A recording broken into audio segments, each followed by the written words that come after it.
private sector. In some cases, there are no jobs in a lot of fields. You have what's called a dysfunctional economy that is, frankly, sucking on CBI to its disadvantage because your economy is not expanding. Where are all the small, light industries, especially in high technology? They're not there. Where is the advanced agriculture? That's not there. Where are the small businesses expanding and hiring more people? They're not there either. All these years in the East Caribbean of taking money hand over fist so that some Iranian or Russian can get a passport has jaded the East Caribbean states. Very, very serious information there. And I heard that earlier Mr. Trump made a comment or remarks that he wants the Chinese, Iranians, and others like that, other from Russia, to be out of the country. Have you heard about that? Yes. Well, listen, things are going at a very rapid pace. You know that the Russians and the Chinese are now buying where they can private islands in the Caribbean. There are 2 in Jamaica. There's another one somewhere in the South Caribbean. They are trying to get in as desperately as they can, and the United States has taken the position that all foreign influence has to be out of here because it's using its money to influence government rulings. Now, I understand if I'm a government official in China, I want to get a whole bunch of people to vote for me at the UN. But the problem is that these Chinese investments will tie the Caribbean for generations and make them vassals of China. And the U.S. doesn't want that. You need your independence. Oh yeah, I can see things like that happening. Declaring Chinese nationals persona non grata and removing them from several of the East Caribbean states.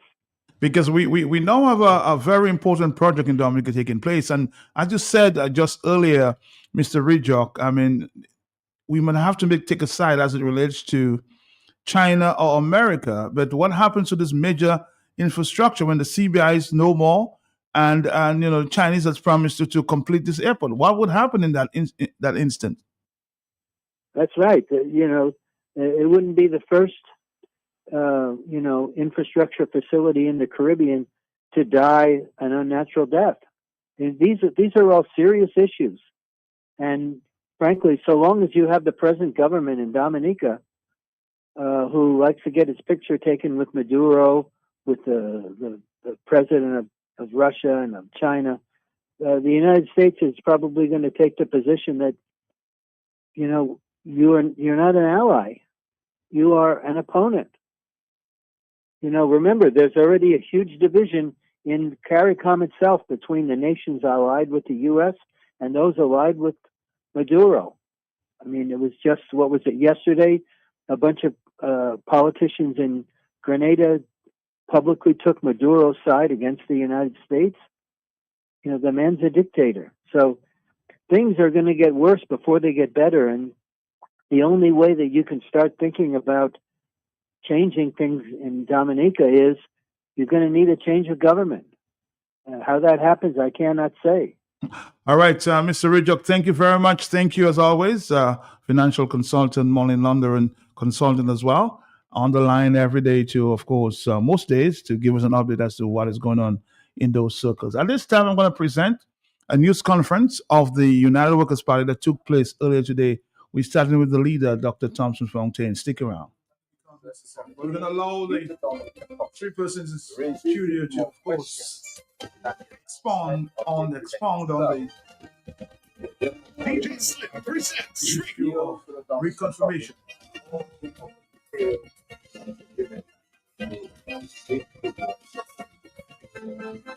So let's because questions have been asked as to whether we have the capacity or capabilities to welcome and take care of the intended group of persons. Let's go back to the beginning of that one there. Sorry about that. Going back. The Prime Minister to reveal to the Dominican public all of the details of the agreement that was made with the U.S. authorities. It is important to do so because questions have been asked as to whether we have the capacity or capabilities to welcome and take care of the intended group of persons. We are also seeking answers from the Prime Minister as to how he plans to prevent a full travel ban to be imposed on Dominica from the United States government after the expiration of the 6 months of being under a partial ban. It is important that our government works with the U.S. authorities to address the many areas of concern surrounding our CBI program. It is the reckless actions of the Prime Minister that has got us to this place. Failure to urgently address these concerns around the CBI could spell disaster for our country. It is useful to remind Dominicans that for countries whose citizens are undergoing a full travel ban, American citizens are often warned not to travel to those destinations. If that were to take place in Dominica, it could spell the end of our cruise ship industry and be a devastating blow to our tourism industry. So, my fellow Dominicans, a lot is at stake. We are indeed at the crossroads. Unfortunately, at the hour of our greatest need, where it calls for calm, steady leadership, there is none. The Prime Minister, just 3 weeks ago, at the ALBA Virtual Summit in Venezuela, praised the dictator Maduro, a man who over his 12-year rule jailed his opponents, disappeared others, and stole elections. The Prime Minister told Maduro, and I quote, "This is not the time to be afraid." I wonder what he would say to Maduro today. He continued to blast U.S. imperialism while coddling up to a dictator. The longest serving prime minister in the region has zero influence on his fellow leaders in CARICOM. Weak and ineffective leadership is in stark display. This decided lack of focus and dismal failure proves that Prime Minister Skerrit is not up to the task of bringing stability, growth, and good governance to Dominica. And now I believe is a good time for him to go. Instead, our country, already dragged down under the weight of poverty, rising crime and violence, and a looming ecological disaster in Debwash, continues to lurch from side to side like a battered ship in stormy seas and in the hands of a clueless captain. Worse, one who has really fallen asleep at the wheel. Thanks to the Prime Minister, who ensured that we were placed on a partial ban list for our citizens entering the United States, we learned just yesterday that anyone wishing to get a B1 or B2 visa beginning in January of 2026 will need to deposit a visa bond, possibly as much as 42,000 EC dollars in hard dry cash with the US government before the visa can be issued. These individuals are also expected to only enter the United States through 3 ports of entry: Washington, New York, and Boston. So, for example, Dominicans traveling to St. Croix and St. Thomas under these new rules would have to go first to the mainland and then come down to St. Thomas and St. Croix. This is clearly a government, the fellow Dominicans, that has failed the poor people of this country. Because I can tell you the majority of Dominicans do not have $42,000 sitting around to be able to put up to go to the United States. This stunning failure by the Prime Minister at both the regional and international levels is matched only by his clumsy attempts to jail his opponents here in Dominica and to make a mockery of our electoral system. As we speak today, thousands of Dominican voters are unable to confirm their names on the voters list because the Prime Minister believes that he can somehow get an unfair advantage by putting passports in the hands of his supporters, while hoping that the opposition forces will not be able to do the same. We have seen this duck before.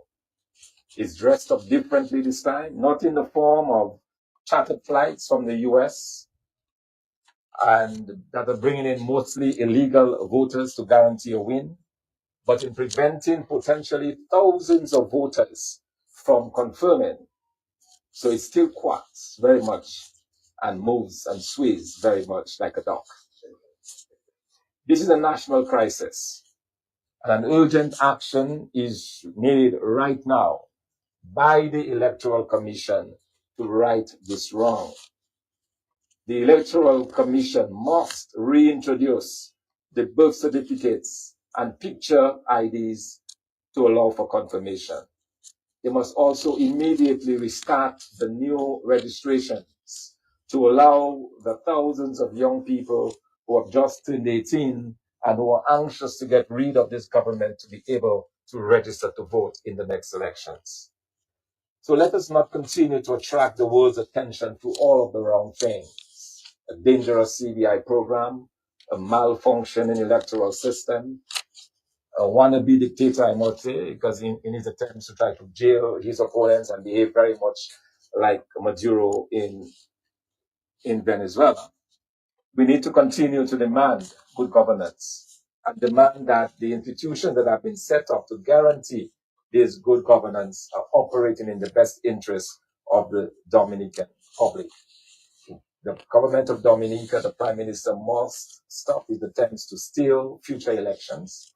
And to do that, we are calling for the immediate reinstatement of birth certificates that will allow the confirmation process to proceed and allow every single Dominican who wants to confirm to be able to do so.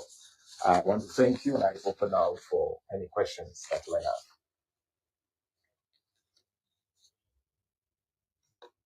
Dr. Thompson, of the Electoral Commission, and they're taking action. I heard from many listeners. The questions are coming up. That there's a lack, if you will, for a better term, of response from the United Workers' Party, of course, the main opposition force in Dominica, to take action. What is the kind of action that you're willing to take at this point? Well, I was about to ask you, instead of just talking, what is the kind of action you have? What kind of action are they talking about that we should be taking? What's the action that they say that we hitting the streets, going around the country and telling people what is really going on? Because a lot of people don't understand the crisis. Well, we have taken the action, or we have started to go around Dominica. We were in the constituency of Dillis on Saturday.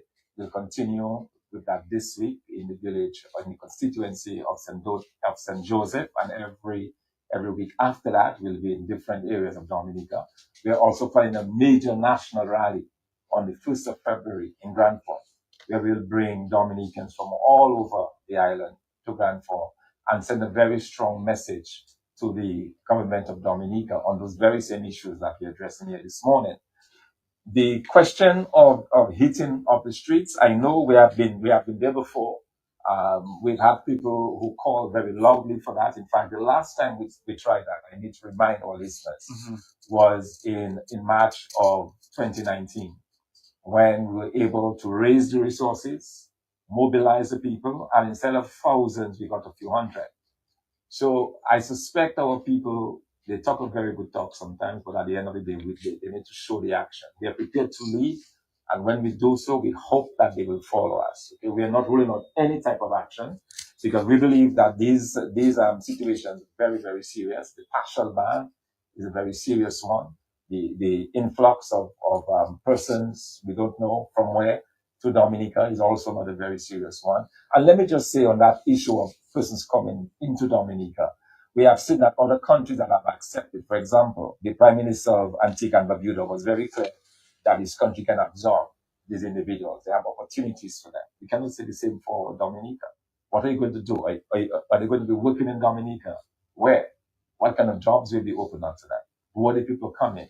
Are they going to be making demands on the state for livelihoods and so on? So these are serious issues that we have to address. So yes, we stand ready to take any action that we think is appropriate. And the only thing that I would ask is that the people of Dominica, when those actions are taken, that they really support us. Okay, we would like to see, for example, if we decide to go on the streets, that the people of Dominica rally around and come out on the streets. Okay, so that is our hope.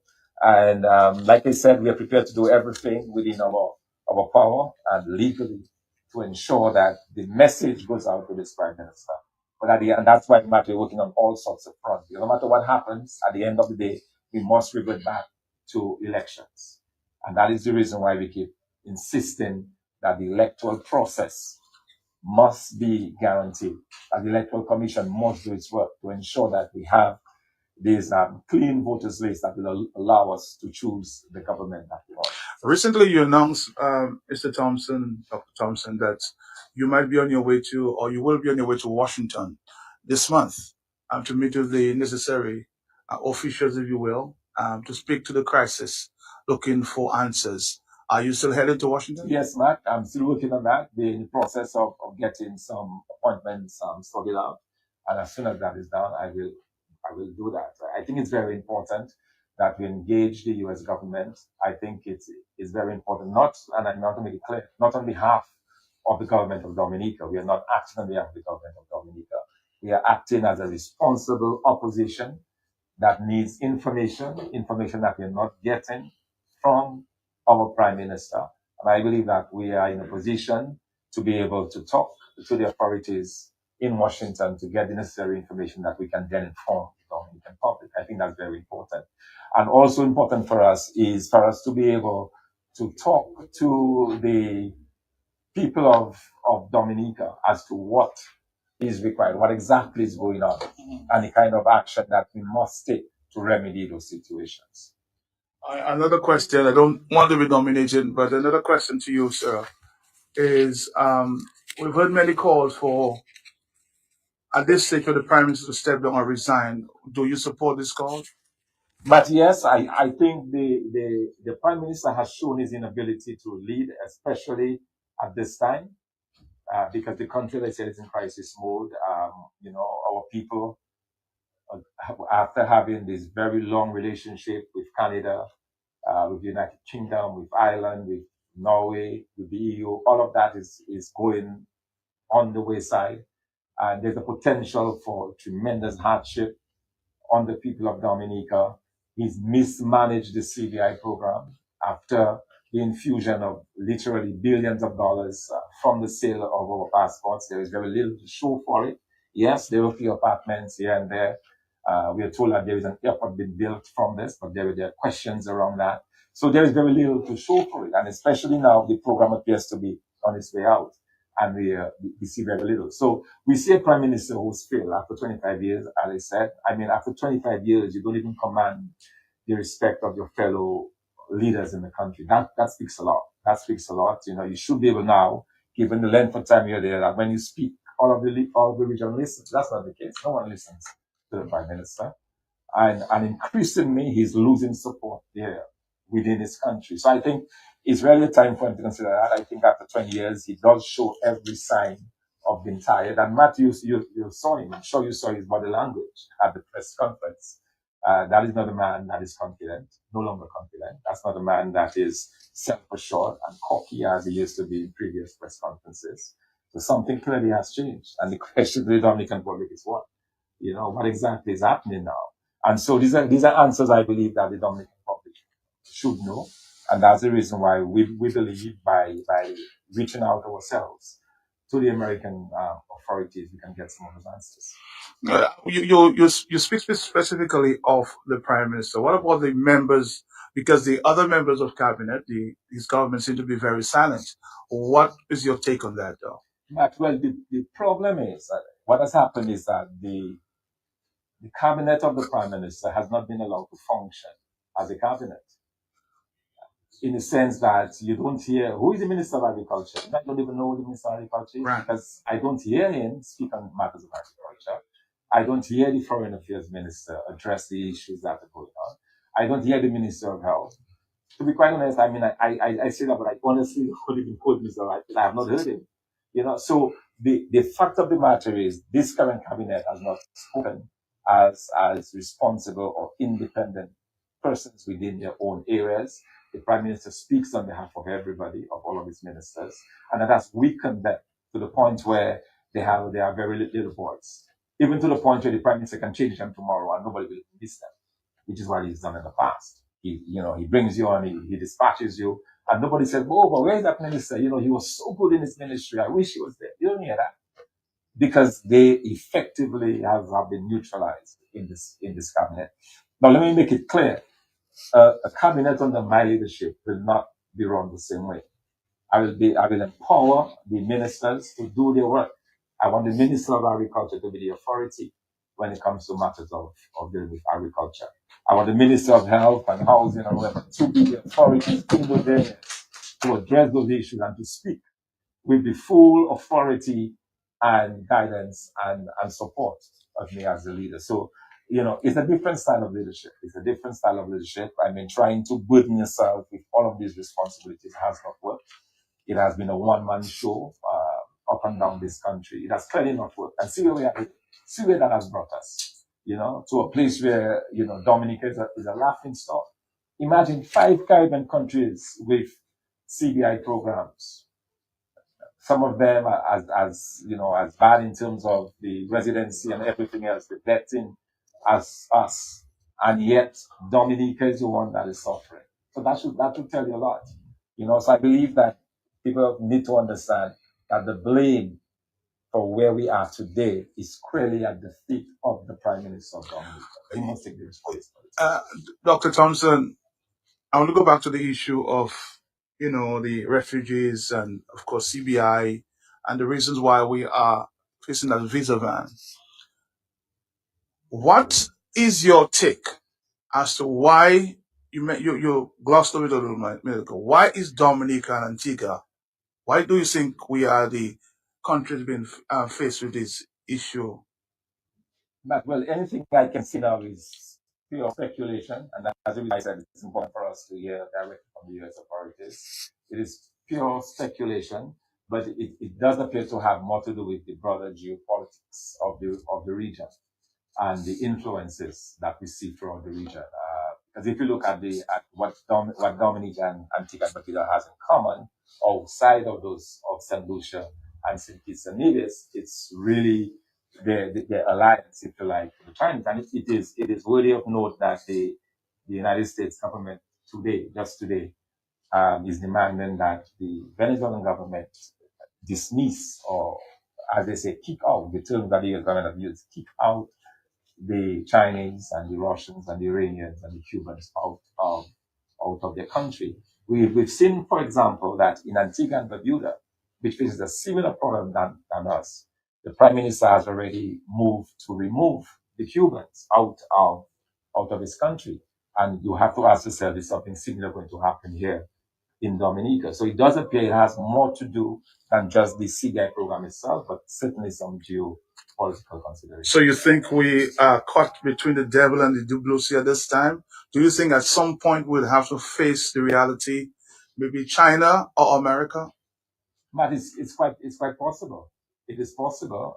In fact, it's not too long ago that same ultimatum was given by the U.S. government, right? They said you have to choose your friends, choose which side you are. So I think that might be becoming a lot more prevalent now. It certainly will be a lot more on the agenda, I believe, in terms of choosing one side or the other. Don't you think that would put you as a new government in a difficult position?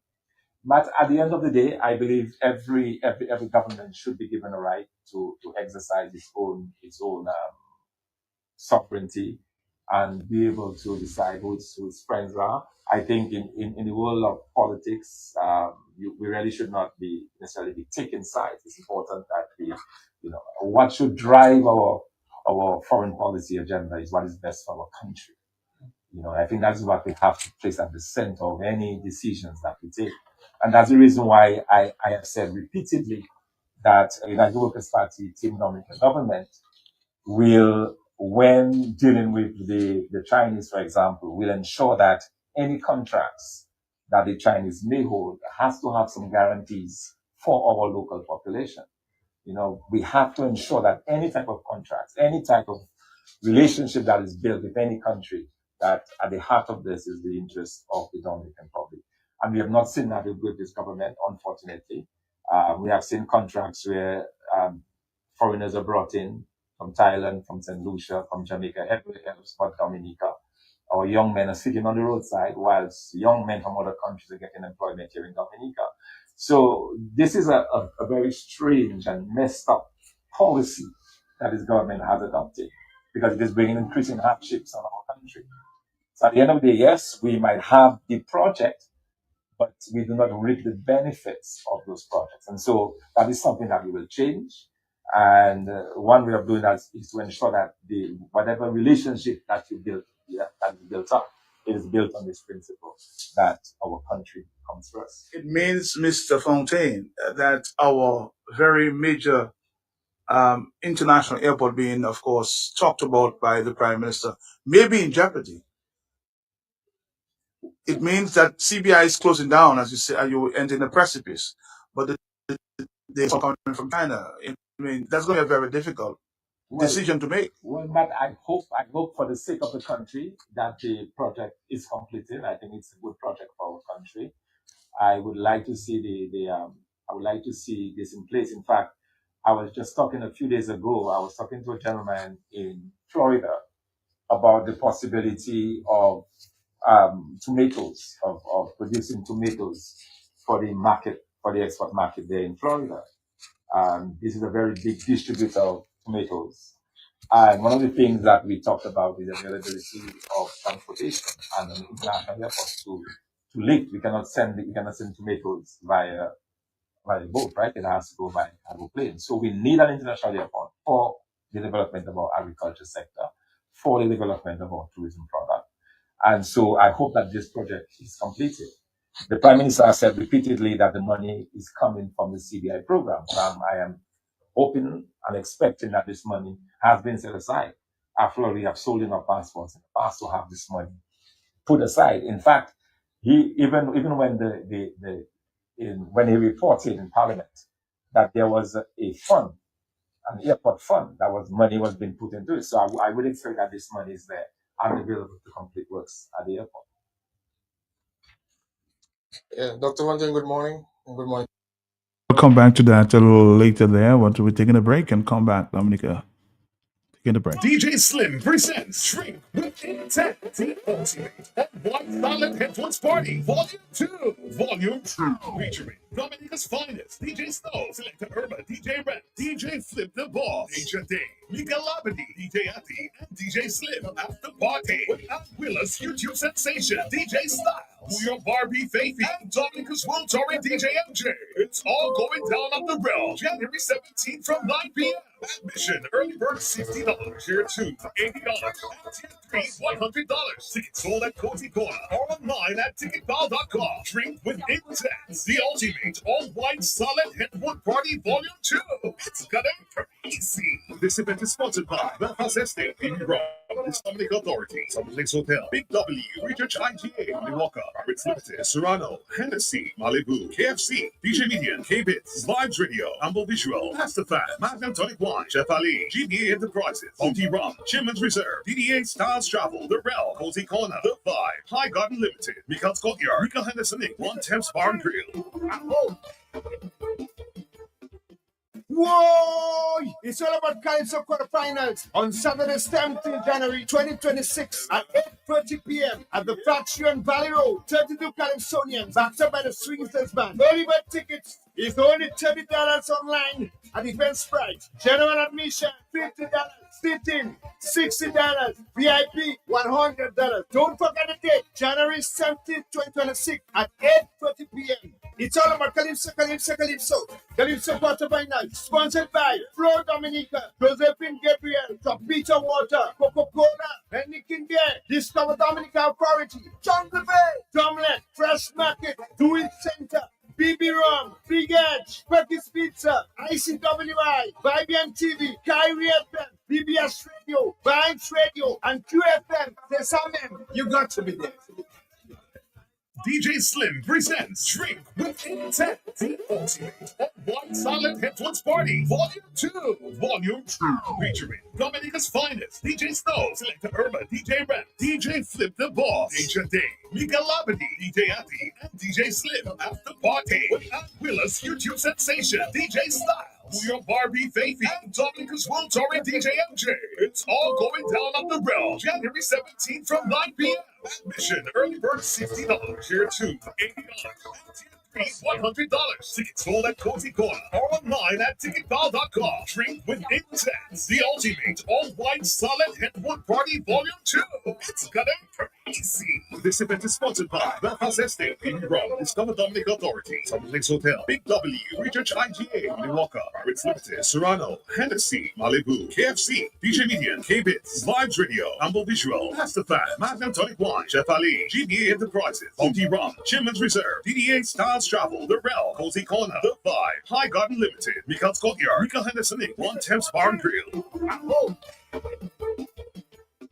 Need one trusted place to stock up for your home, shop, or business? Fine Foods Inc. Distribution has got you covered. From dry goods and frozen foods to your favorite drinks, alcoholic and non-alcoholic, plus all the household must-have. We've got it all under one roof. We're right here in Jimmy Dominica. And yes, we deliver fast. Whether you're running a supermarket, a corner shop, a bar, or just like your pantry full and happy, Fine Foods Inc. brings you the best brands you know and love. Great prices, top-tier service, trusted products. At 255-6810 or 316-0164 or drop by our Jimmy location to check out what's in store. Fine Foods Inc. Fine Foods Inc. The biggest distributor for the biggest brand. After working hard for many years in London, Goldwyn is now retired and back living in Dominica enjoying his pension. He toujours got smile so we can see the gold teeth and toujours young. I met him coming out of Flosses with the help of some staff carrying different foods, drinks, and meats to his vehicle. Myself too fast to go and ask the man what's up. Is their story start? Après moi fini travail ouais, so the Kadimo de San Dominic pour finir la hamwe. I said, Goldwyn, speak in English, don't force it. Then he said, I shop with intelligence, yeah? At Flosses, you get the most reasonable prices. Quarter bag flour, rice, sugar, milk, beers, soft drinks, water, rum, and so much more. Prices and quantities to fit your needs, mate. Because you just come down and want to tell me what I know about Flosses already. That's where I shop. It's not you alone that want to save money but still get the quality goods. That's right. And if you're listening to this ad, go and check out Flosses for yourself. Next to the Roseau Market, you can't miss it. Now opened on Sunday from 10 a.m. to 1 p.m. Ooh, oh, oh, KFC. Ooh, oh, KFC. Looking for some place to go. Meals for soul. KFC. Grab your family and your friends. Join in the experience. KFC. It's the place to be. Made for you and me. KFC. KFC. It's finger licking good. Exciting news from AutoTrade. Incredible savings are here. Take advantage of AutoTrade's Thrifty Thursday promotion. Mark your calendars. On the last Thursday of each month, AutoTrade is offering up to 20% off items throughout the store. Yes, 20% off. But wait, here's more. Keep your eyes peeled for our exclusive Deal of the Day offer, bringing you even bigger discounts on select items. Whether you're looking for car accessories, maintenance essentials, or just browsing for a great deal, we've got you covered. So be sure to swing by AutoTrade every last Thursday. At AutoTrade, it's more than a vehicle, it's a relationship. Terms and conditions apply. I see Golo in shopping for farming supplies. So I ask him, what are you doing inside Bloombox? You have a farm? He tell me, that's how hell sort. I've been married 37 years. Look at my money farm. He say, no, not woman. Like land for farming crops. And then he understand. Bloombox is the most affordable on island. Knapsacks starting at only $57.71. Elsewhere, it's $300 plus. Cutlass seeds, seeding trays, nursery pots, sales of potting mix, all at way better prices than anywhere else. Fertilizers, 3-in-1 multi-tool, and so much more. Located on Federation Drive, Goodwill. Second property on the right after the Valley Link Road and on the corner of Drury Lane and Hanover Street in Rosal. Bloombox. Let's bloom together.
And of course, at this time, we're going to allow the president of the United Workers Party at this news conference to speak to some of the issues.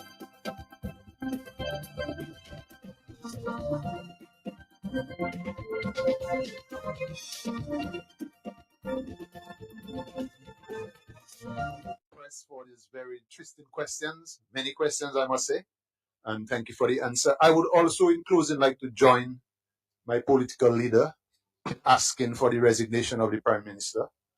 And I would want to say it in the local of languages, using his own words, and also using the local parlance.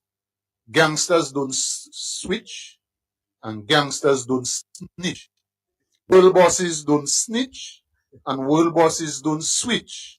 What we saw in the press conference on Monday with the Prime Minister is a very weak negotiator, one who has compromised the friendship we have with international countries like China and Venezuela, that we have had relationships since in the 1980s after our independence. And to take a side in a geopolitical war that should not be ours. It should be pro-Dominican, patriotic, which is what we in this side of the political aisle believe, that Dominica should always come first. And when we see that kind of maneuvering at the top, it shows very weak leadership. And as such, we have been compromised in our sovereignty, in the protection of our own territorial boundaries, bringing in refugees. We have no idea under what conditions we make those deals to bring them in. That is a breakdown of our sovereignty, also our territorial boundaries. And we cannot allow somebody to continue to lead that country that way, because we have a lot of rebuilding to do. We have to rebuild trust among international friends. We have to go in and build trust among our own people, because clearly there was no parliamentary approval of those arguments. The people were not informed. I'm not even sure the cabinet of government were informed. So I'd like to join my political leader in his call for the resignation of the Prime Minister, and I want to call Dominicans as well to put yourself first and call for the resignation of Roosevelt Skerrit. It's time that he leave. He has compromised our country too much. We have warned him in the past, and he went on recklessly and greedily, I must add, to make those decisions that put us in that dilemma at this point. So we need to get the people of Dominica to open up their eyes, see what is happening to us, and let us step up and ask for the resignation of Roosevelt Skerrit. also what your leader said earlier. A lot of pressure on the opposition, not only you, but the opposition generally, to do more. In other words, some people say you guys have been given a Christmas gift with all the issues, and they need you to be seen or heard a little more. Yeah. So leadership now in that dispensation, Matt, needs wisdom. And I think our political leader now is blessed with wisdom. We pray for him every day for wisdom. It requires reason and good judgment. And we in the United Workers' Party will not rush in an emotional way, in an irresponsible way. We'll take our time to make the decisions, to inform the people on those decisions. I know the people are hurting. We understand that. But as a mature team that we are putting together to run the affairs of the country at any other election, we're going to be wise, we're going to be reasonable and calculated in what we take. And we listen to the people, and at the appropriate time, we'll take the necessary actions. So that is what I would say to respond to the question, and to thank the media. Imo News, I see Q95 is there, DBS is also there. Thank you for coming to this press conference, and to thank the people who listen. DNO, sorry, I apologize. Wise FM is also there. And I would really thank you for coming, and thank the people who listen. And yeah, I said DBS. And to the people of Dominica, to keep inquiring, keep investigating, because there's a lot of hidden messages. We as a government would definitely have negotiated this deal differently with the United States. Our healthcare is in shambles, or we have garbage collection issues. We have a lot of issues. We have environmental issues in our country that we could have leveraged in such agreements with the United States of America. And we didn't see that. We didn't hear that from the Prime Minister. So we as the people have a lot to wake up to, and a lot to be aware of. So thank you again, the media, for coming, and thank you again for joining the United Workers' Party in such an important press conference. All the best.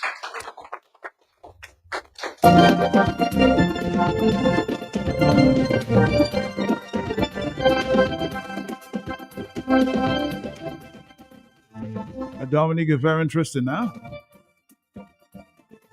Claudia Sanford, the president of the Dominica United Workers' Party, giving support to his leader.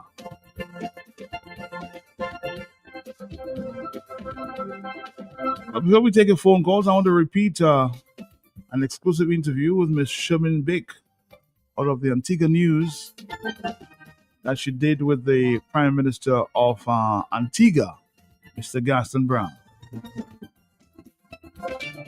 explaining why and the details of this refugee agreement signed recently by Gaston Brown and Mr. Roosevelt Scott. In what Prime Minister Gaston Brown describes as an act of goodwill and international solidarity, the government of Antigua and Barbuda has entered into a memorandum of understanding with the United States of America to accept no more than 10 refugees. The agreement first became public during the Prime Minister's weekly radio program on Point FM, where he indicated that the decision had been made several weeks ago following diplomatic level discussions. Since that disclosure, the announcement has generated mixed reactions locally, with some members of the public and figures within the political opposition raising questions about the rationale, the implications, and transparency surrounding the arrangement. Responding to concerns, Prime Minister Gaston Brown has sought to reassure the public that the agreement carries no hidden agenda. He emphasized that the MOU is part of a broader international framework endorsed by more than 100 countries, designed to provide limited humanitarian assistance under clearly defined terms. What has happened, the United States has been called upon over the decades to accommodate a disproportionate amount of refugees. We have said to them that we will take a limited amount, up to a maximum of 10, provided that they have no criminal background and on the basis that they have skills. So the agreement that we signed was literally a memorandum of understanding that we stand in solidarity with the United States and recognizing our limited capacity, we could not consider taking more than 10. It may not even be as many as 10, but again, as I said, we're doing this out of solidarity with the United States and to show goodwill. Speaking with Antigua.news, the Prime Minister stressed that the agreement does not obligate the country to accept individuals indiscriminately. Instead, he noted that Antigua and Barbuda retains full discretion under the MOU to accept or decline any refugee, ensuring that national interest, security considerations, and capacity constraints remain paramount. We've indicated to them that we do not have the capacity to take on criminal elements, and they understand that. And the agreement that we signed is a memorandum of understanding that gives us the sole discretion as to whether or not we wish to accept or to reject. Clearly, we'll be very responsible. In fact, 90 days ago, we would have written to them indicating a willingness to participate. This is before we signed the agreement about 2 weeks ago. And we would have said to them that whereas we'll participate, we will not accept any criminal elements in our country from third-party countries. Clearly, if we have Antiguans and Barbudans who are deported, even if they are criminal elements, then we have an obligation to take them back, because at the end of the day, they're Antiguans and Barbudans. So this is not a contentious issue, really, and it's just a typical opposition rhetoric trying to score key political points in which they are trying to create hysteria within the society. Antigua and Barbuda is not alone in this venture. Neighboring island Dominica also agreed to the refugee agreement. Roosevelt carried that country's prime minister broke the news at a press conference on Monday. The United States and the Commonwealth of Dominica has entered into an agreement to facilitate third country refugees to be sent to Dominica to mitigate scenarios where the United States cannot return these individuals to a state of birth or origin. In our discussions with the State Department, there have been careful deliberations of the need to avoid receiving violent individuals or individuals who will compromise the security of Dominica. This has been acknowledged and well received by the State Department. As the regional conversation unfolds, the refugee MOU places Antigua and Barbuda within a wider global moment, one where small states are increasingly asked to balance compassion with capacity and sovereignty with solidarity. For Prime Minister Gaston Brown, the message is clear. This is not about obligation, but choice. And in that choice lies a broader national conversation about who we are and how we engage with the world beyond our shores. This has been a production of Antigua.news. I am Charmaine Big Charles. Dominican Charmaine Big Charles of Antigua News. Of course, we're making the news for the wrong reason internationally. We are in the news. Times newspaper has reported this incident as well. I'll try to play that for you in a little while. But we can take your phone calls at this time, 449-3095-96 and 97. All right, Dominica, here we are at 2:17 in the afternoon. It's crucial times.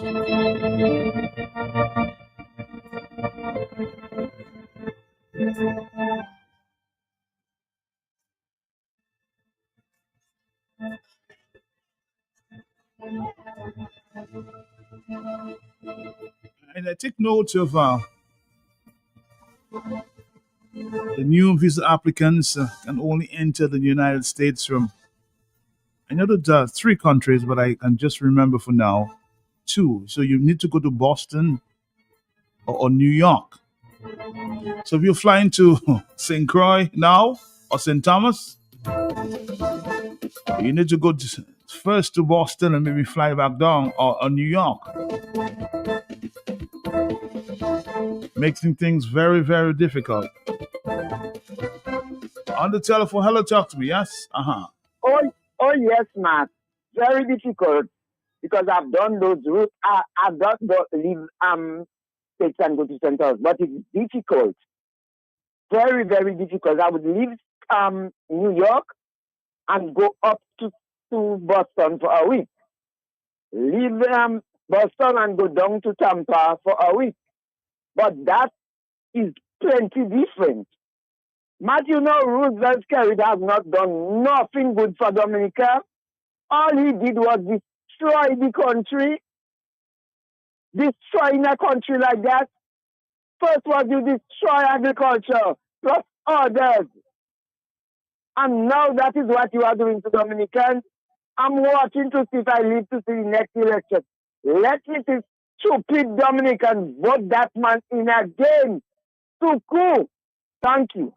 All right, thank you too. Thank you. Yes, I was reporting to you earlier that we are even in the news, making the news on New York Times again, making the news for the wrong reasons. Huh? Agree to host people seeking asylum in U.S. This article is by Emiliano Rodriguez Mega and read by an automated voice. Two small Caribbean nations, Dominica and Antigua and Barbuda, said on Monday that they had agreed to start receiving foreign nationals seeking asylum in the United States. Prime Minister Roosevelt Skerrit of Dominica told reporters at a news conference that his country and the United States had signed an agreement to facilitate third country refugees to be sent to Dominica. He added that concerns about receiving violent people or individuals who would compromise the security of the island nation were acknowledged and well received by the U.S. State Department. It is unclear how many people Dominica is willing to accept or from which countries, and Mr. Skerrit did not go into detail about any kind of housing plan for them. But with a population of roughly 66,000 and limited resources, the island would not be able to receive big groups of asylum seekers. The United States is very mindful of our smallness, our size, our resources, Mr. Skerrit said. Also on Monday, Prime Minister Gaston Brown of Antigua and Barbuda said on social media that his administration had signed a non-binding memorandum of understanding with the United States to accept non-criminal refugees, but with no commitment to specific quotas. He added that the agreement could be terminated at any time at his country's discretion. The announcements came after the United States imposed travel restrictions and visa bans, which took effect on January 1st, on the two countries. In an email, the State Department said it remained unwavering in our commitment to end illegal and mass immigration and bolster America's border security, but it said it would not discuss the details of our diplomatic communications with other governments. Mr. Brown said that his country would only accept 10 asylum seekers per year. He added that talks were underway with the United States to restore normal visa issuance and renewals for his country's nationals. Despite the timing of the agreement and the travel restrictions, Mr. Brown said, "This was not a concession, nor an attempt to trade people or curry favor. It was a measured diplomatic gesture." In Dominica, some greeted the news of the New Deal with the U.S. with skepticism. With unemployment and underemployment already challenging many Dominican families, how will these deportees earn a livelihood? Joshua Francis, the leader of a rising opposition party in the country, said in a statement, "Where will these deportees be accommodated?" The announcements come at a time of deep divisiveness in the Caribbean over recent U.S. actions, including lethal strikes on boats and the military raid in Venezuela. While some regional leaders have condemned them as extrajudicial, others have openly embraced them. Both Dominica and Antigua and Barbuda were targeted by the U.S. State Department due to concerns over their so-called citizenship by investment programs, or golden passport programs.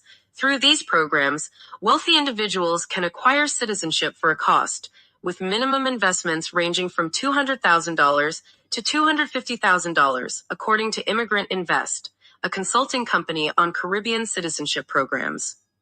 In the Caribbean, specifically, these schemes have become a multi-billion-dollar industry that funds everything from new hospitals and schools to climate resilience projects.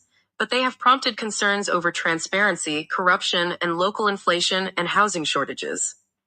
According to President Trump's order partially suspending visa entry for Dominica and Antigua and Barbuda, similar programs have been susceptible to several risks, such as allowing an individual to conceal his or her identity and assets to circumvent travel restrictions or financial or banking restrictions.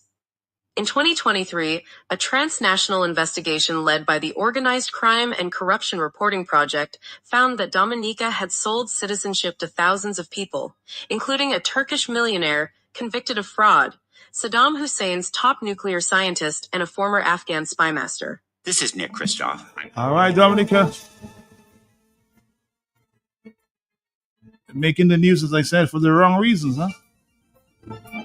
Picked up by the New York Times.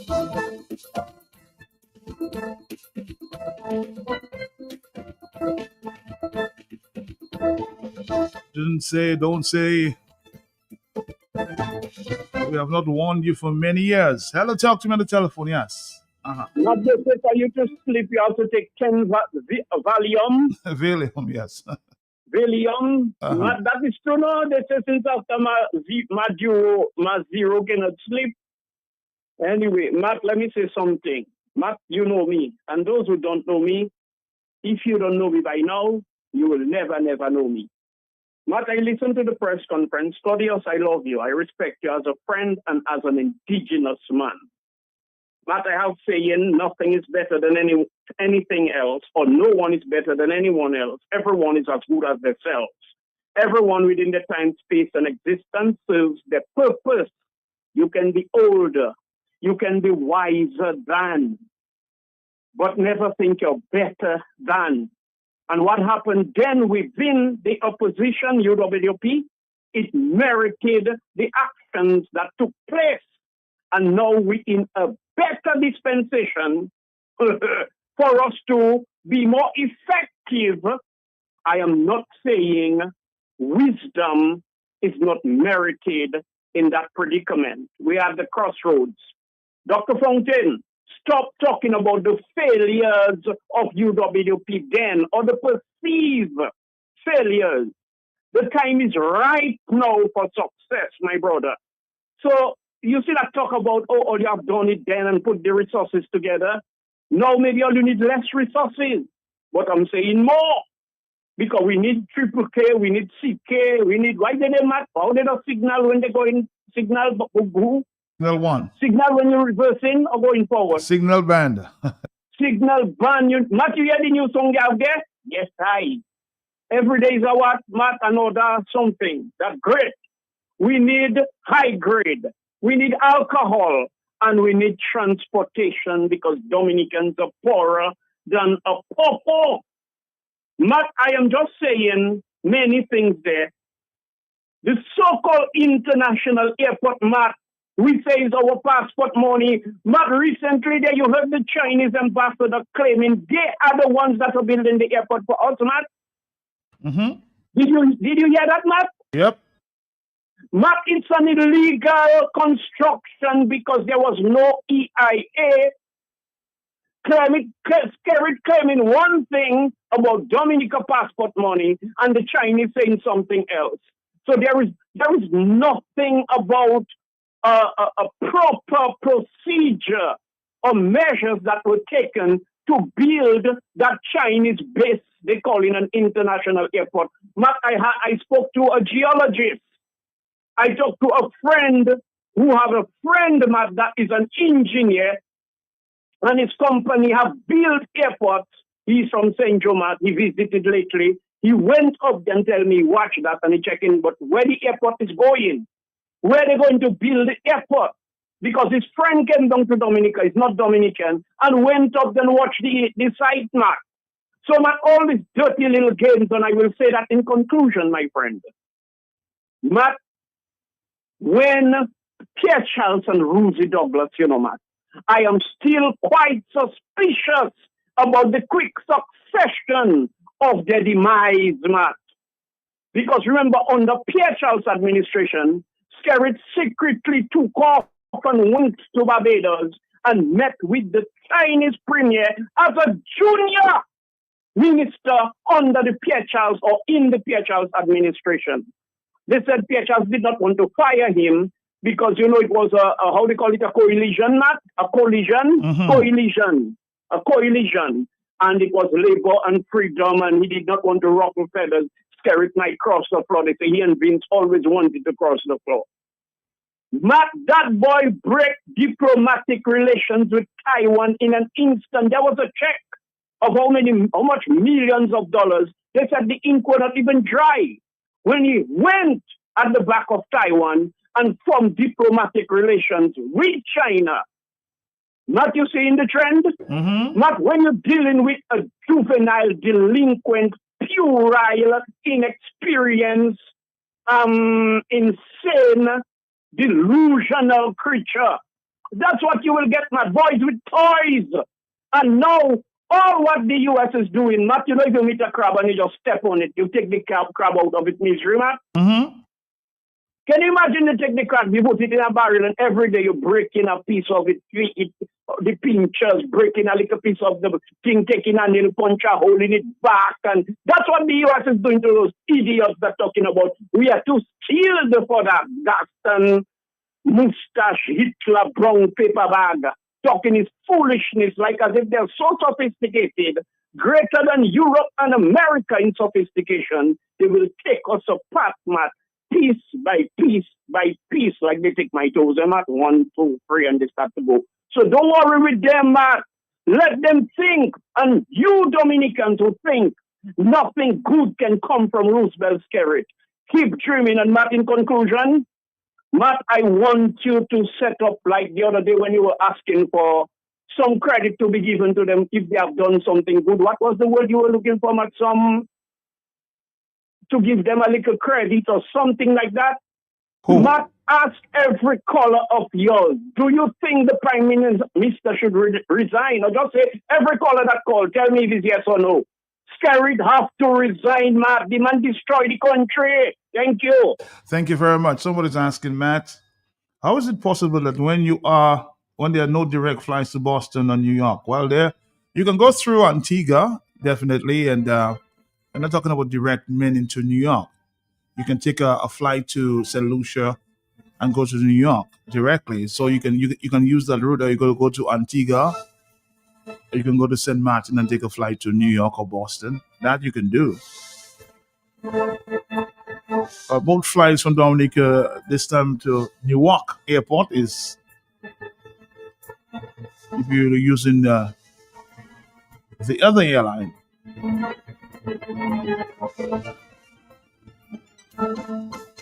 But unless you're using a charter, I don't think there are any direct flights. But this is what they're saying: if you must enter that port, you must enter Washington or New York or Boston. If you just got your visa, you can go the other way when you pass through those ports. But you first have to get to Boston, New York, or Washington. That's how difficult they're making it at this time. I'm talking about those who just is applying for a new visa. And there's a $5,000 bond, or 15,000 US, almost 42,000 EC dollars. Who's going to afford that? Which one of you have that kind of money sitting in your account? Hello, talk to me. Yes, are you there? Good afternoon, man. Good afternoon to you. Yes. Matt, you know what is a short day? And you know the difference between a short day and a canaway? Tell me. Short day is the big black pot, and a canaway is the kettle. Okay. So the short day is always darker than the kettle. The kettle may be a little dark from the bottom, but Matt, Roosevelt Skerrit was telling his supporters to call the opposition traitor. Wherever you see them, call them traitor. You remember that, Matt? Of course. But Matt, what kind of action was that when, as a junior minister, he went to Barbados and met with the Chinese, Matt? What kind of action was that? Didn't he also make some kind of statement alluding to the fact that someone was committing some kind of treachery or some kind of word like that against the government? Mm-hmm. What kind of action was that when he went to Barbados and met with the Chinese? Was that treachery? What's the other word, Matt? When you commit the greatest crime against the nation? You're talking about treason? That's what you're talking about? Treason, Matt. Thank you very much. Was it treason when Roosevelt Skerrit went and met with the Chinese? And he's talking about people committing treason and people committing, other things that he's accused them of, calling them traitor. What is wrong with that guy? That guy has to go. We need to remove him as the prime minister. I would say it this way. He deserves to resign as prime minister. He's done enough to qualify as a person who should resign as the prime minister, man. Enough said. Enough said. I haven't heard this one there in a while. Somebody just reminded me this one. I, Dominica, can talk. I arise from my sabbatical. I am under siege, facing the test. Treacherous attacks by rulers of darkness choking my soul, my very breath. They exploit and disturb my sanctity. Yes, I, Dominica, can talk with clarity. I, Dominica, have to talk because my back is weary. With filthy load, too heavy to carry. A new wave of slavery torments me. I see murder, treason, deception, bribery, afflicting me with burdens of horrific iniquity. I must vomit the venom from my belly. I, Dominica, must talk before it's too late. My waters brewing with bitterness, envy, hate, stenches of threats blowing in the air. The monarch in the palace does not seem to care. My womb is troubled, travailing in agony when I see underhand deals extending quietly. Gangsters and rebels shamelessly prostitute me, selling my birthright to Tom, Dick, and Harry. My garment is filthy and stained with blood. I am tired of abuse. Hear my cry, O Lord. I, Dominica, must talk when sacrifice of human and animal growing religiously. Diabolical powers flutter over my little territory. Conniving schemes embezzle my sovereignty. Tourists no longer eager to see me. Pirates clutching me with their sharp claws. Grievously rebelling against my laws. My heart laments when I see injustice thriving with dry, barefaced malice. I, Dominica, can talk on radio and phone of aliens who tread in my comfort zone with devious devices to sell my soul, hoping to steal control at the pole. The powers that be mock and gloat, treading with dead souls to snap a vote, blocking all efforts for electoral reform. The joint mission report they reject and scorn. Afraid to cleanse the voters list, rejecting voters ID with false promise. I, Dominica, must talk because regiments strangle a worthy cause. Citizens who protest for their lawful right are scattered by tear gas and driven out of sight. Political arrests unheard of before provoke violence, civil unrest, and much, much more. I see my people walking in fear, afraid to talk or even shed a tear. I, Dominica, can talk, so I talk when politics trigger enmity between friend and family, from pulpit to pew, under severe scrutiny. When I see the youth of my ancestry on the street corners, hungry and thirsty, victimization causing my children to bow. They have no passion to put their hands to the plow. They rather get a cool out now for now than go catch a fish by the sweat of their brow. I, Dominica, can talk when I hear bubble flowing black is white. Billions of dollars disappear out of sight, flying sky high all over my children's head, yet they cannot get a black cent to buy bread. Have mercy, they're bawling. Oh, mother, help me. My heart bleeding to see distress and calamity, weighing them down from mountain to sea. They are suffering, blinded, and disabled as they stretch their hands for crumbs from the table. I, Dominica, must talk to voice my pain. Misery and poverty driving my children insane. I see criminals, rogues, and thugs in the rat race. They expose my body to utter shame and disgrace. Conspiracies and crafty deals operate in dead of night. My soul wallows in sorrow in this obnoxious plight. Far worse than Erica and Maria tragedies, more harmful than sickness and disease. Now is the time for me, Dominica, to stand boldly and talk, to free my children to walk the walk, to emancipate their minds from mental slavery, to take back their power and authority. I arise to say enough is enough. If anyone vex, let them huff and puff. This is me, Dominica, talking now to captain or crook I will not bow. Oh God, I cry out to you. Save me. Intervene in this attack by the enemy. Send me divine help from your throne, I plead. Defend my children from brutal rivalry. Break down the altars of idolatry that not even my pastor's eyes can see. Forgive their trespasses, O Lord, I pray. Send your warring angels to help me today. The war is raging. I am in an awful state. Rescue me, O Lord, before it is too late.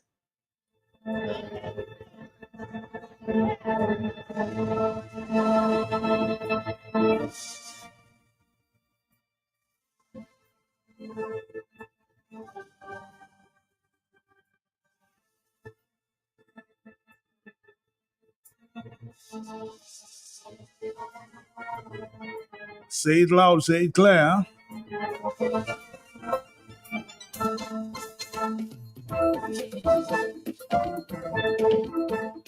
Dominica talking now, boy.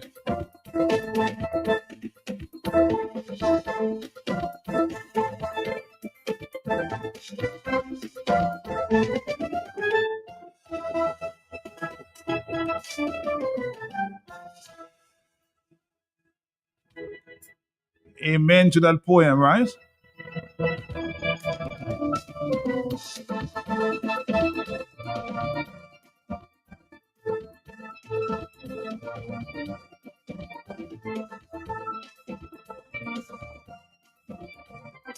Oh, I'm getting a little calls. Matt, can you send me that poem?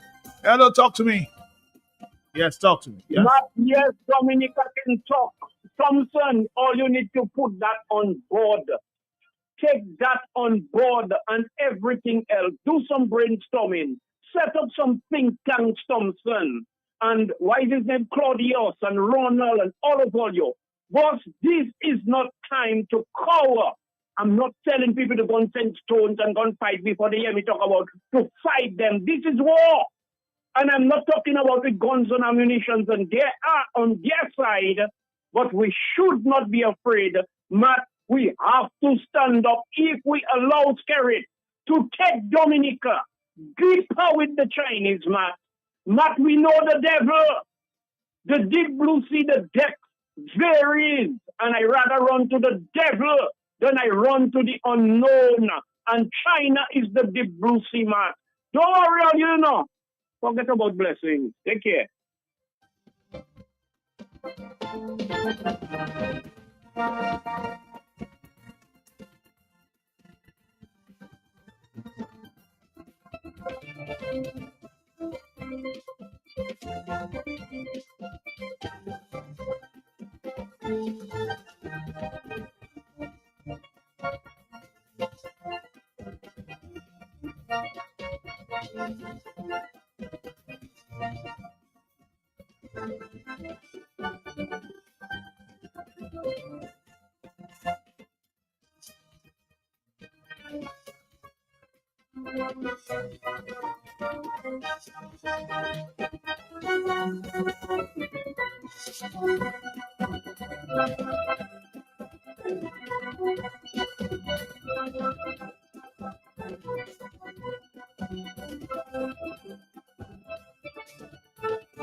Owen, a lot of people are asking for you, man. Owen in St. Thomas. I want your take on what is going on. My friend Owen, imagine that. People are calling for Owen at this time.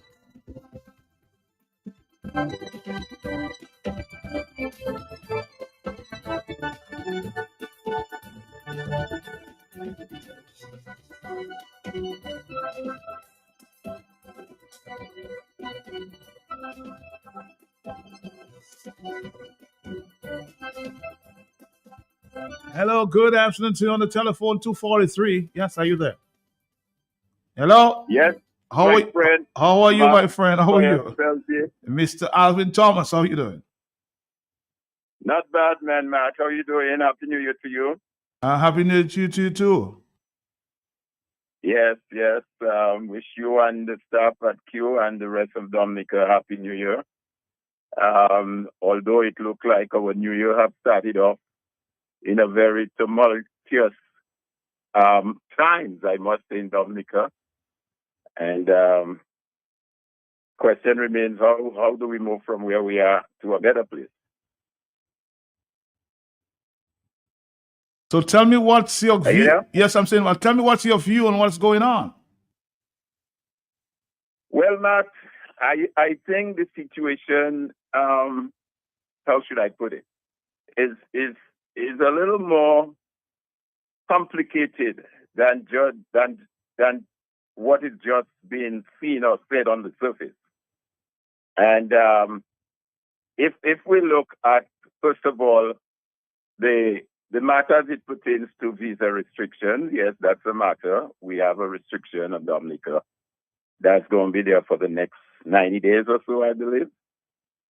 And then, of course, you have the more recent development as it relates to posting of bond for persons who want to visit the United States, so which means, though, that even if and when the visa restriction is removed, you still have to contend with the situation of posting a bond of anywhere from 5,000 US up to 15,000 US. So that's an issue.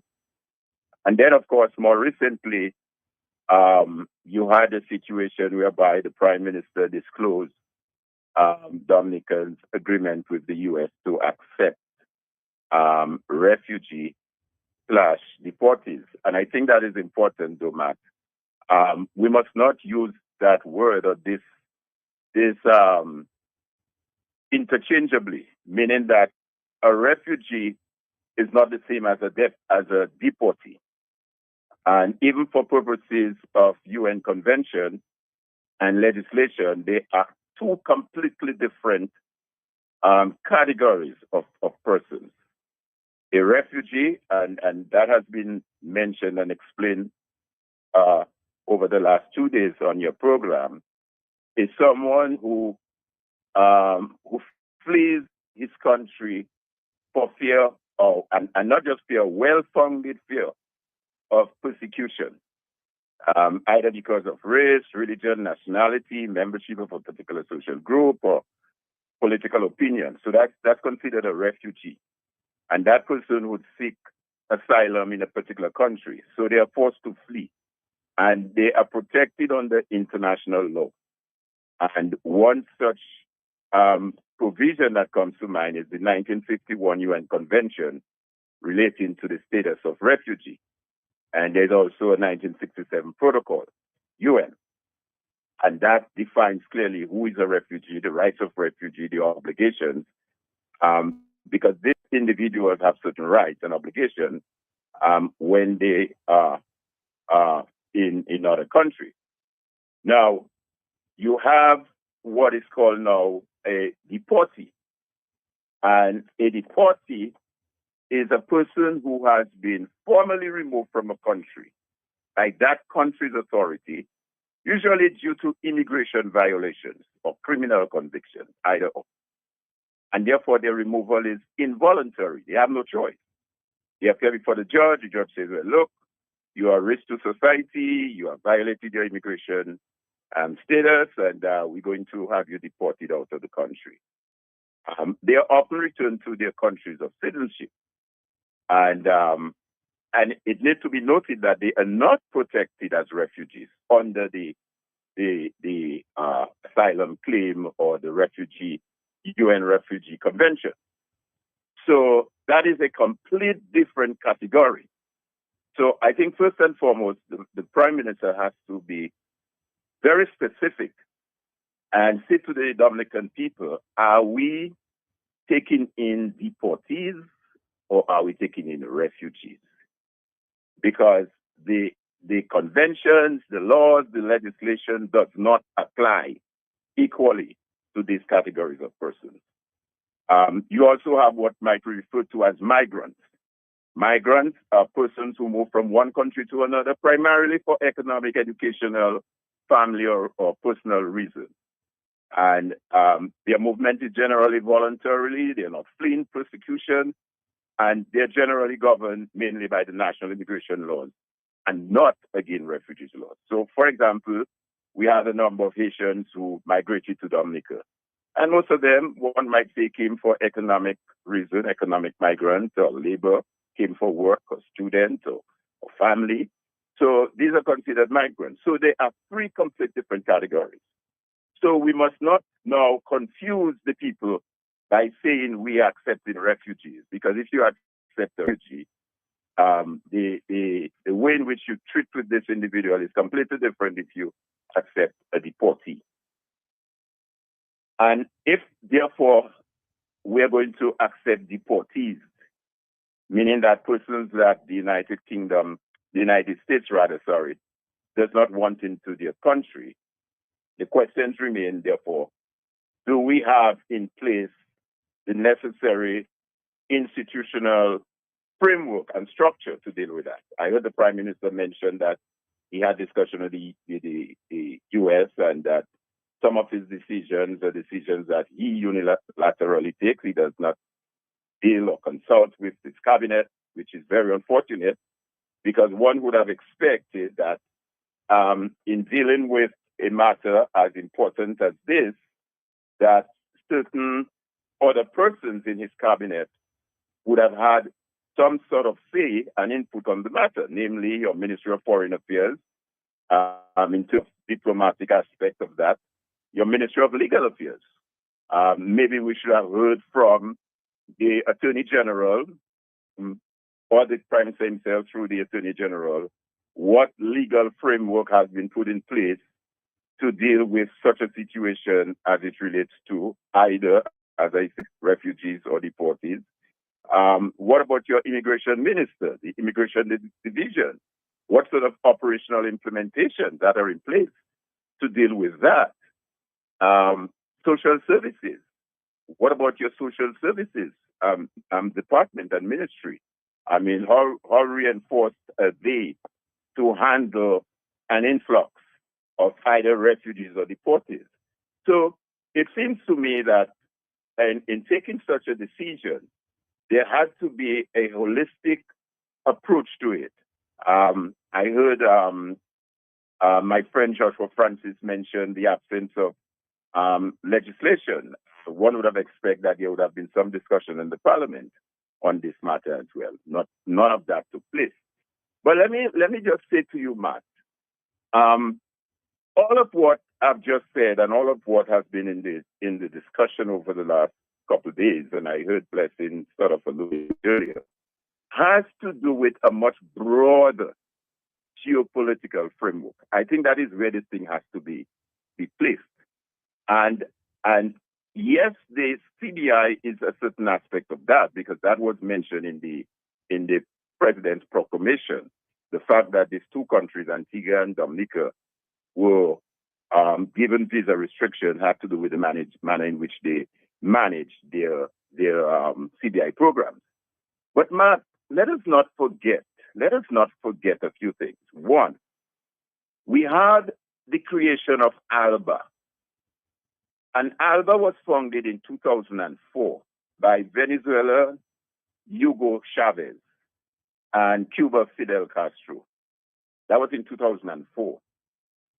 And the ALBA is rooted in the Bolivarian anti-imperialism Latin American unity. 2, socialism of the 21st century. And 3, resistance to U.S. influence and neoliberal capitalism. That was the basis under which ALBA was rooted. And ALBA's core ideological aims was 1, challenge U.S. political, economic, and military influence in Latin America and the Caribbean, promote sovereignty, self-determination, and anti-imperialism, build a multipolar world order aligned with countries like Russia, China, and Iran. And of course, come with that was the economic objective of state-led development, barter and concessional trade. We see that with Petrocari, preferential financing, subsidized energy arrangement, Petrocari. And that was the underlying reason for the formation of ALBA. And they place a lot of emphasis as well on social objectives, health mission with the Cuban doctors, literacy program, education exchange.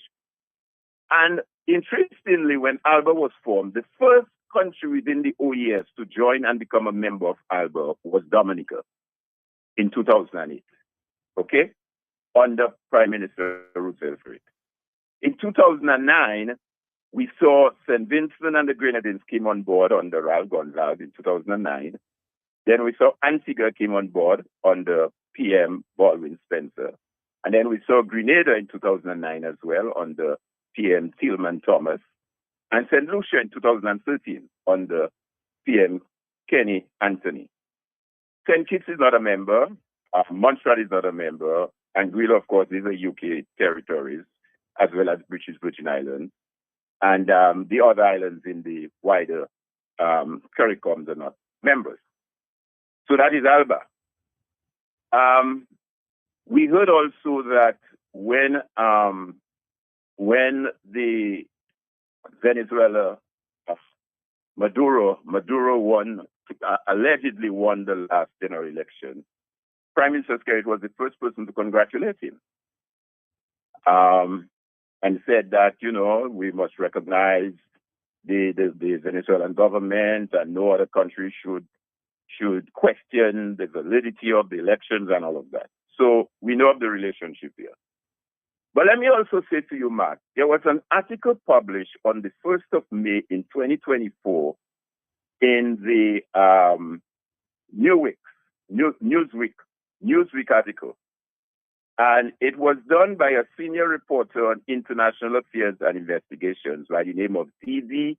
Kirsten Tetlow. D.D. Kirsten Tetlow. And that is dated, as I said, May 1, 2024. You can research that yourself. And the title of that article was, U.S. lawmakers urge action over China in the Caribbean, quote unquote, alarm bells.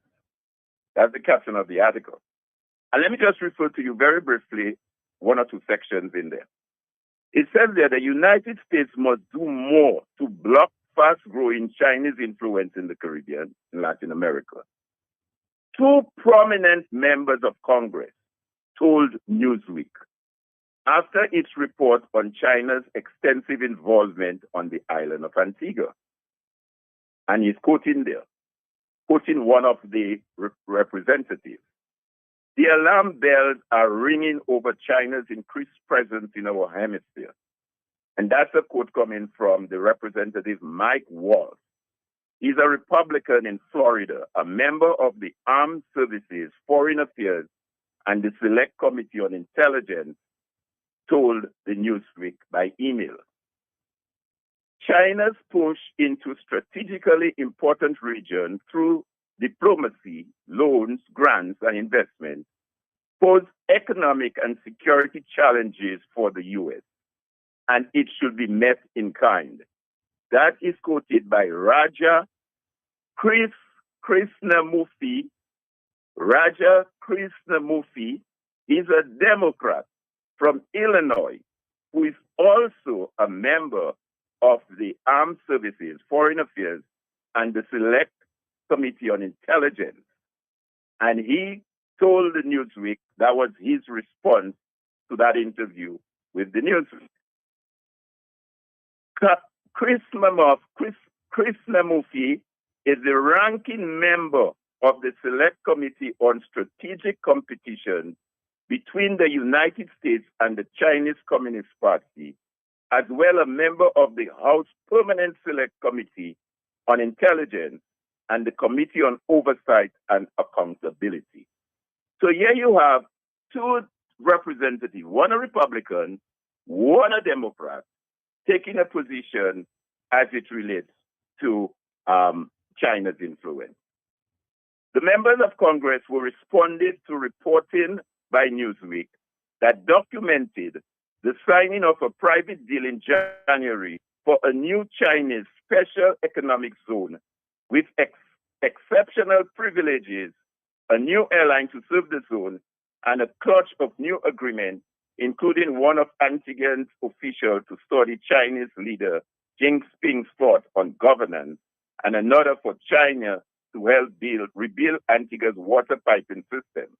The article also quoted concerns from the U.S. military's Southern Command over China's expanding presence in the region.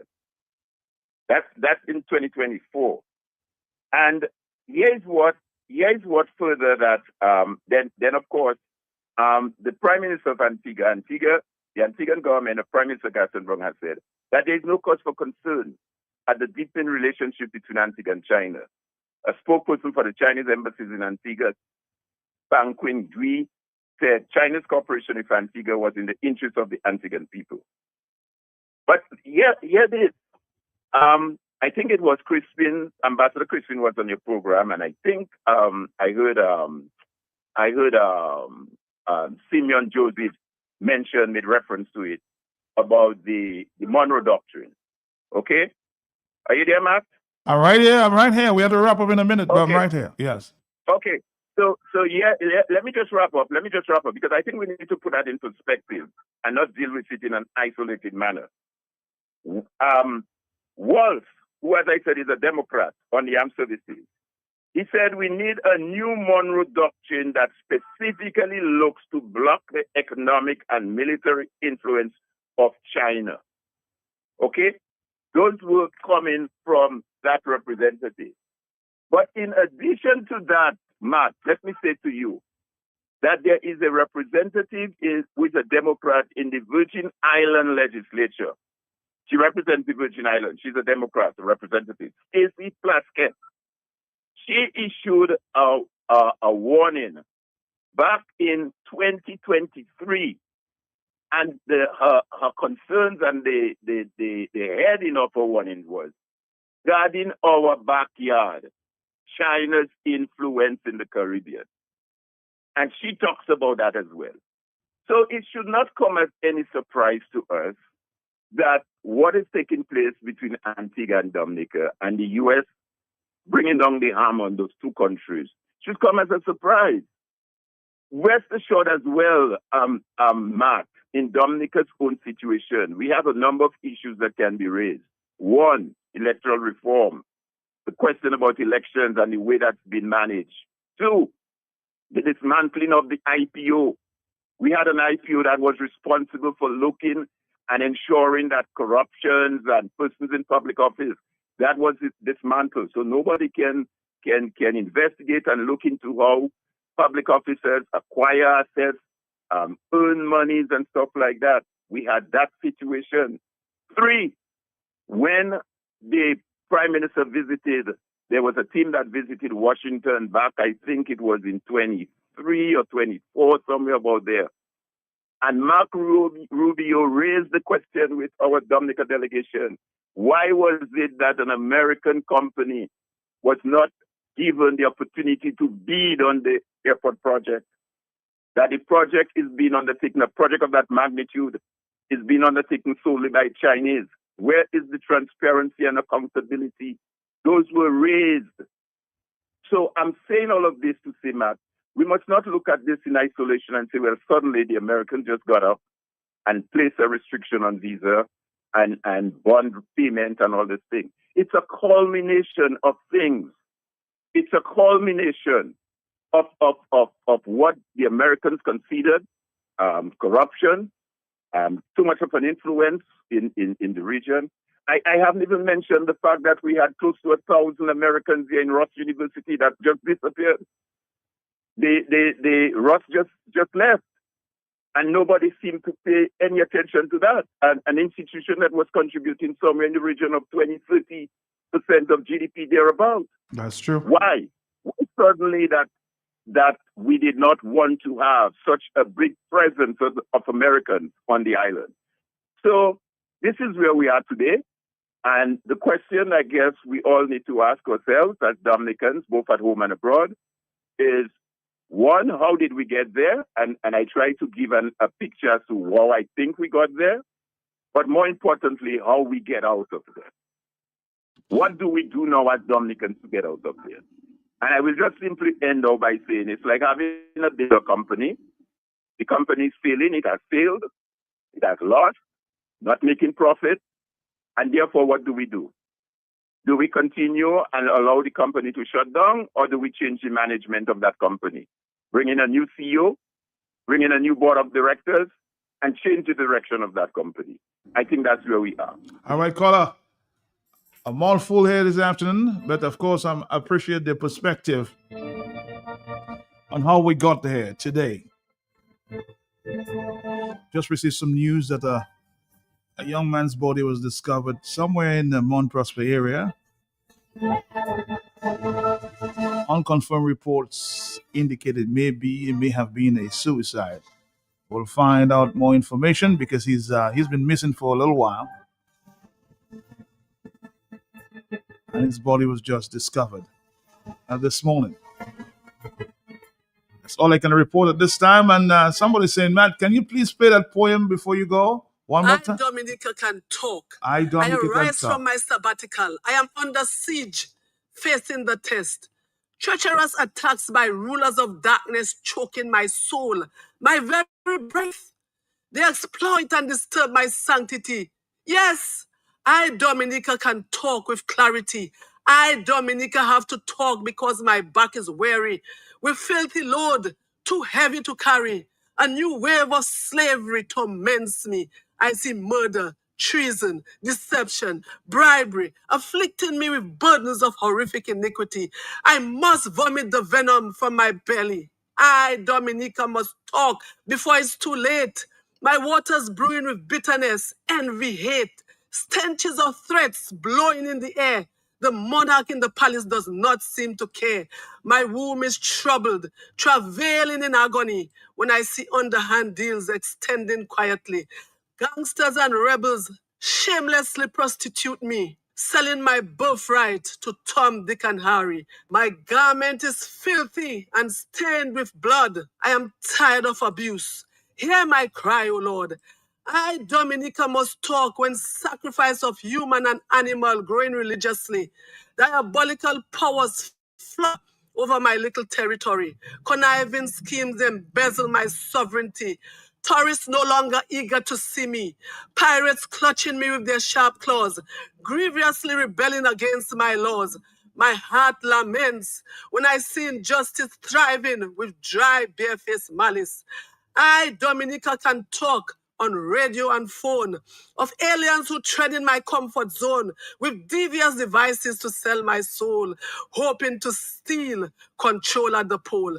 The powers that be mock and gloat, treading with dead souls to snap a vote, blocking all efforts for electoral reform. The joint mission report they reject and scorn. Afraid to cleanse the voters list, rejecting voters' ID with false promise. I, Dominica, must talk because regiments strangle a worthy cause. Citizens who protest for their lawful right are scattered by tear gas and driven out of sight. Political arrests unheard of before provoke violence, civil unrest, and much, much more. I see my people walking in fear, afraid to talk or even shed a tear. I, Dominica, can talk, so I talk when politics trigger enmity between friend and family, from pulpit to pew, under severe scrutiny. When I see the youth of my ancestry on the street corners, hungry and thirsty, victimization causing my children to bow. They have no passion to put their hands to the plow. They rather get a cool out now for now than go catch a fish by the sweat of their brow. I, Dominica, can talk when I hear bubble flowing black is white. Billions of dollars disappear out of sight, flying sky high all over my children's head, yet they cannot get a black cent to buy bread. Have mercy, they're bawling. Oh, mother, help me. My heart bleeding to see distress and calamity, weighing them down from mountain to sea. They are suffering, blinded, and disabled as they stretch their hands for crumbs from the table. I, Dominica, must talk to voice my pain. Misery and poverty driving my children insane.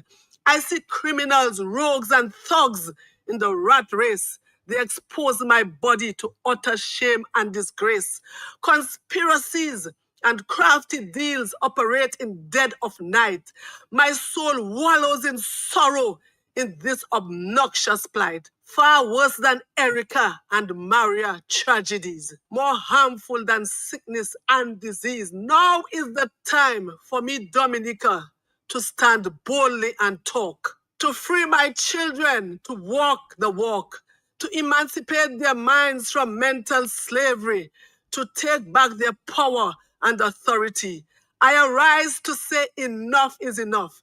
If anyone vex, let them huff and puff. This is me, Dominica, talking now. To captain or crook, I will not bow. Oh God, I cry out to you, save me. Intervene in this attack by the enemy. Send me divine help from your throne, I plead. Defend my children from brutal rivalry. Break down the altars of idolatry that not even my pastor's eyes can see. Forgive their trespasses, O Lord, I pray. Send your warring angels to help me today. The war is raging. I am in an awful state. Rescue me, O Lord, before it is too late. And that's how we wrap it up for the afternoon on the Talk on the Block. Wake up, everybody. No more sleeping in bed, right?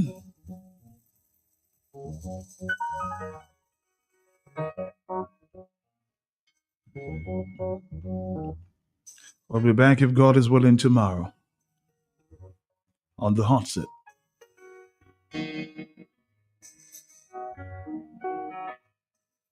Wake up, everybody, no more.